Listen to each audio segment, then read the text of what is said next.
पूर्वतन मुख्यमंत्री नवीन पट्टनायक आशु आरोग्य कामना करी दीपदान फुलबाणी सहरर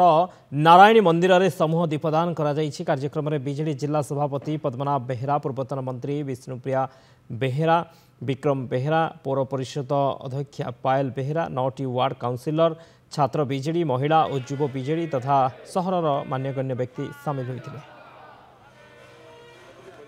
आमर विरोधी दल नेता श्रीजुक्त नवीन पट्टनायक पूर्वतन मुख्यमंत्री तांकर जो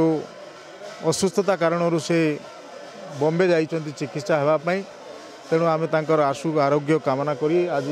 कंधमाल विजु जनता दल तरफ आम समस्ते एकत्रित होइछे। आम समूह दीपदान करी माँ नारायणी पाखे प्रार्थना करुचु, प्रभु जगन्नाथ प्रार्थना करुचु से शीघ्र आरोग्य हुंतु। जेहेतु सी आमर पूर्वतन मुख्यमंत्री थिले तो तांकर भल केमती कामना सी केमती भल हे आगु को आमरी आहरी भल सी जेते नारी मानक पय केते काम करिसंती आज हमको लुह भी बाहरुची काहे कि सी आबे विरोधी दलर नेता अछंती आमर सी जीवन थिले